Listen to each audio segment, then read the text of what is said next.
The year is 1892, somewhere in southeastern Europe. You're a standard human being on your way to do standard human being things, like ride a horse-drawn carriage, or wander the streets at night with an old-timey oil lamp, or whatever other fun things people were doing at that time to keep busy. But as you walk past a dark alleyway, a stranger in a long coat emerges from the shadows. The vampire pulls you from the street into the darkness and sinks its fangs into your neck.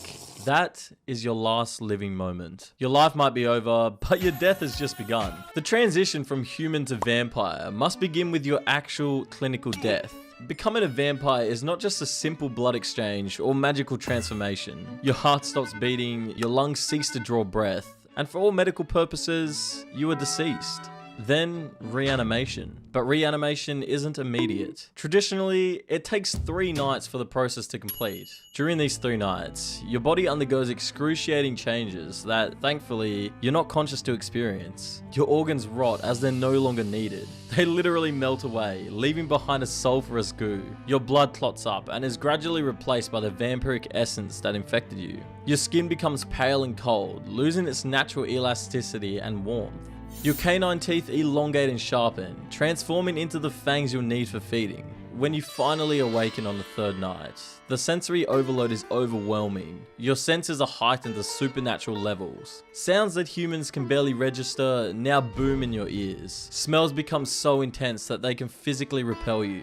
Your vision sharpens dramatically, particularly in darkness, but at the cost of becoming painfully sensitive to bright light. But the biggest challenge is your hunger. This isn't ordinary hunger that can be satisfied with food. In fact, normal food and drinks become repulsive to you, often making you throw up if consumed. What you crave is human blood, and this craving isn't just psychological. It's a biological necessity that causes physical pain if denied for too long. Like most new vampires, you attempt to avoid this hunger, but after a week, it just becomes too much to handle, and you succumb to the impulse like every other vampire before you. The hunger of a newly turned vampire is nearly uncontrollable. During your first few months of undeath, you'll be in a constant state of what feels like excruciating starvation. Proximity to humans becomes both irresistibly enticing, but torturously difficult. You can hear their heartbeats, smell their blood pumping through their veins, and the predatory instinct to feed overwhelms all other thoughts and concerns. Traditionally, in vampire society, the vampire who turns you into one of the undead is tasked with guiding you through this transition period. But vampires aren't the most reliable. Often, you will be left to fend for yourself. Without guidance, newly turned vampires often become savage killers, draining their victims completely and leaving conspicuous corpses that draw unwanted attention, which leads to them being hunted down and killed. However, with proper instruction, you'll learn to feed without killing, taking just enough blood to sustain yourself while leaving your victim alive, albeit weakened and with foggy memories of the encounter. Learning to control your hunger is just the first of many adjustments you'll need to make to your new undead experience. There are many severely restricting vulnerabilities that come with being a vampire, defining every day of the rest of your quote-unquote life. Sunlight is your most famous and deadliest enemy. If you find yourself in direct sunlight, no matter how minor, you will be burnt to a crisp in an instant. Even a fleeting torch of light will leave permanent burns, and diffused daylight through windows or on cloudy days will still cause severe burning and pain. This forces you into a completely nocturnal existence, limiting your activities to the nighttime hours and requiring you to have a secure shelter during daylight. You eventually become incredible at telling the time, developing a strong sense of when the sun is going to arise. In the winter, you have a lot of time to go out in the open and feed, but in the summertime, hours in the day without the sun dwindle. Sometimes, you have as little as 5 or 6 hours to operate at night before the sun emerges again. You may be functionally immortal, but you have far less productive hours in the day than normal humans. Finding a suitable shelter for the daytime becomes a constant concern. Traditional law states that vampires must rest in soil from their native land, usually within a coffin. Some of the older vampires insist that this is an ironclad rule, and considering they have been around for centuries, if not millennia, they are kind of the experts. However, there's also rumors of more modern vampires who just rest somewhere that is absolutely light-proof, but you don't really want to risk finding out. So you take some soil from your home and place it wherever you rest, just to be safe. Your daytime sleep is not optional. As dawn approaches, you're overcome by paralysis that renders you completely vulnerable until the sun sets again. This daily period of helplessness is perhaps your greatest weakness, because any humans who discover your resting place could easily destroy you while you're unable to defend yourself. Water is also another significant obstacle. Vampires cannot cross running water, so rivers, streams, and even heavy rain can completely hinder your movement. You find yourself more landlocked than most other creatures. And depending where you are in the world, you can find yourself completely trapped by rivers. A vampire born in Cairo is trapped between the Rosetta and the Damietta branches of the Nile. And vampires east of the Mississippi River find it almost impossible to make it to the west coast without great inconvenience. Religious symbols and artifacts pose serious threats as well. Crosses, crucifixes, holy water, and blessed areas all repel or harm you. The psychological impact of being cut from religious institutions and symbols that may have been important in your human life adds to the isolation of vampirism. Churches, temples, and other sacred spaces become forbidden territory, further limiting your ability to move freely through human society. In the modern day, this isn't as bad a restriction as it once was, but a surprising amount of buildings have been blessed by priests, making each excursion into unknown territory a risky game to play. Common household items like garlic and certain herbs are repulsive and potentially harmful to you. The smell of garlic, which humans might find only a little strong, is unbearably corrosive to your heightened vampire senses. Another part of the vampire curse is that when you come across raw, unprocessed grains like rice or seeds, you become compelled to count them, trapping you in mindless counting until every grain is accounted for. It's a strange but debilitating weakness, often exploited by knowledgeable vampire hunters who've dedicated their lives to murdering your kind. Your relationship with human residences brings another limitation: the need for invitation. You cannot enter a private residence unless explicitly invited in by someone who lives there. This restriction doesn't apply to public buildings or abandoned structures, but it severely limits your ability to access potential victims or blend into human society. Once invited, you can enter freely until your invitation is revoked, making it essential for any vampire to get permission before attempting to function in human society. Mirrors present yet another challenge. As a vampire, you don't have a reflection. This isn't just inconvenient. It's a constant reminder of your unnatural state. Your image does not appear in mirrors, photographs, or any reflective surface. One of the few ways to figure out what you look like is to have someone draw you, which is also far less likely in the modern world than what it would have been for the older vampires. These physical limitations are difficult enough, but the psychological and social aspects that come with being a vampire are equally challenging. The transition from human to vampire isn't just physical, it also fundamentally alters your mind and emotional responses. As the decades pass, your emotional range gradually shrinks. Strong emotions like love,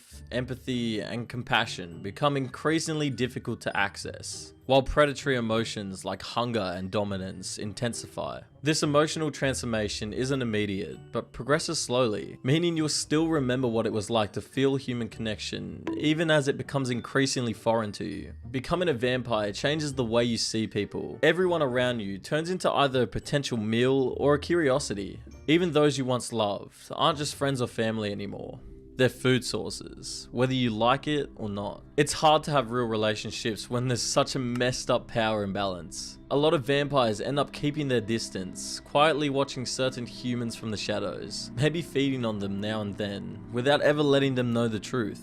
It's a weird, one-sided connection, but for most vampires, it's the closest thing they have to friendship. Then there's the whole issue of time.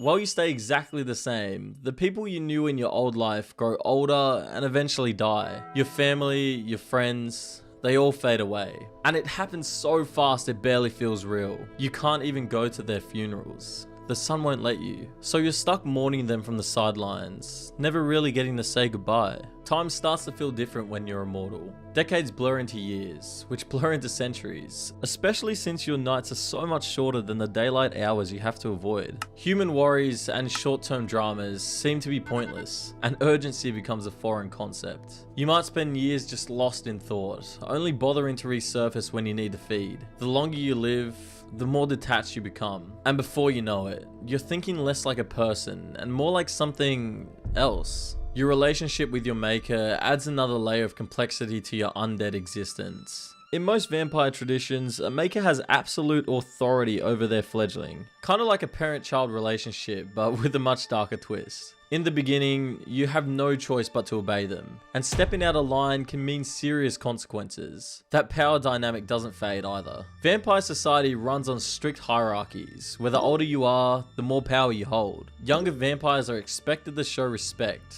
or suffer the consequences. Unlike humans, vampires aren't big on community.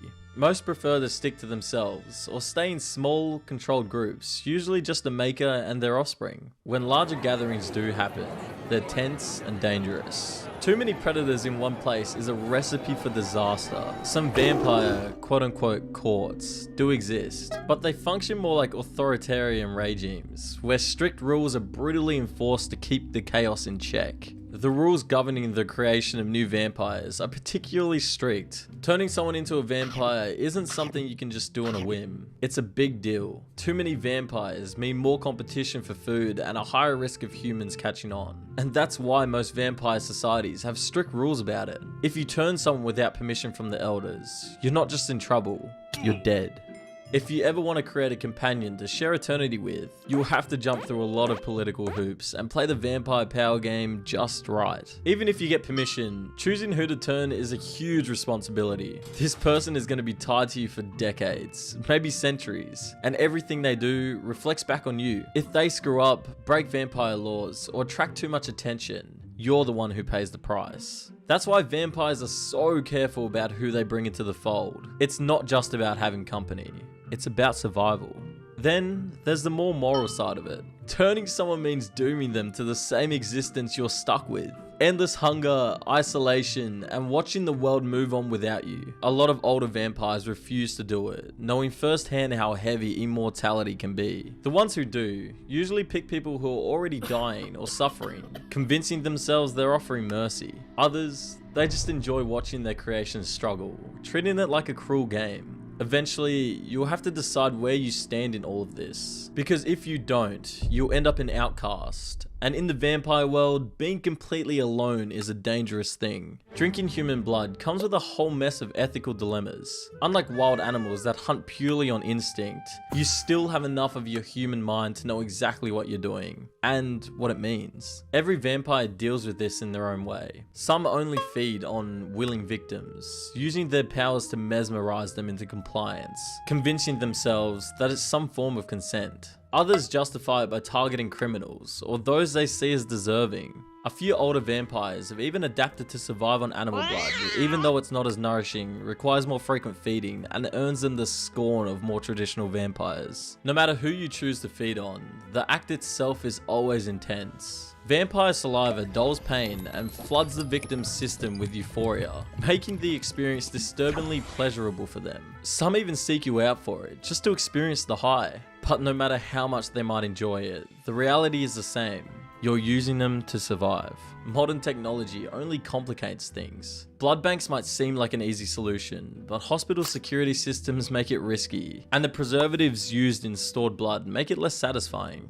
Plus, if supplies start disappearing, people notice. And in vampire society, getting caught isn't just a personal problem, it's a death sentence. If humans ever found out about the undead, it wouldn't end well for either side. So, when it comes to feeding, the unspoken rule is simple. Stay hidden, or don't stay at all. The modern world makes staying hidden harder than ever. Security cameras, facial recognition, and digital records means you can't just slip through the cracks like vampires used to. You don't show up on video, which sounds useful, until someone notices the empty space where your face should be. Simple things like opening a bank account or renting an apartment become nearly impossible without someone to handle it for you. That's where familiars come in. These human servants act as your link to the modern world, handling the paperwork and blending in where you can't. But loyalty doesn't come free. Most familiars are bond to their vampire masters through blood, a small taste every now and then, keeping them hooked and obedient. The catch? They are still human. They age, they die,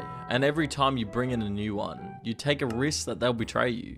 Then there's money, essential for staying comfortable and, more importantly, staying unnoticed. Older vampires have it easy. They've had centuries to build wealth, stashing fortunes under fake identities and hiding assets behind layers of human-controlled businesses. Newer vampires, not so much. If you weren't rich before you turned, you'll have to figure it out fast. Because without money, you don't just risk hunger, you risk exposure. And in this world, that's a death sentence. Vampire abilities might seem like they make up for all the downsides, but they come with their own problems. Superhuman strength and speed sound great, until you constantly have to hold back to avoid crushing the fragile humans around you. Hypnotizing people with a glance makes feeding and staying hidden easier, but it only deepens the predator-prey dynamic that slowly strips away whatever humanity you have left. As vampires get older, some develop even stranger powers, shapeshifting into bats, wolves, or mist, moving objects with their minds, even controlling the weather. These abilities are impressive, but in vampire society, they're also a sign you're slipping further from what you once were.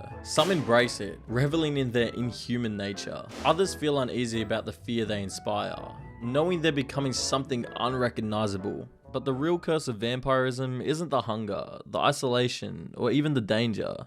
It's the emptiness. Humans live with a deadline, which gives their lives urgency, meaning a reason to chase dreams and leave something behind. You don't have that. There's no rush, no real stakes. You can master skills, create art, hoard wealth, and build relationships. But when you have forever, what does any of it really matter? The centuries stretch ahead, endless and unchanging, and at some point, you have to ask yourself, what's the point? Eventually, even the oldest vampires reach a breaking point. Some decide they've had enough, choosing to end it by stepping into the sun or picking a fight with a vampire hunter they know they won't win. Immortality, for all its promises, often turns out to be more of a curse than a gift. Others don't end things outright, but slip into deep sleep instead, shutting themselves away for decades or even centuries. They only wake when something forces them to. Whether it's danger, necessity, or just a fleeting moment of curiosity about how the world has changed. A rare few manage to find purpose in the endless stretch of time. Some dedicate themselves to preserving knowledge, some manipulate human affairs from the shadows, and others obsess over unraveling the mysteries of their own existence. But even they aren't immune to the weight of eternity. No matter how much purpose they find,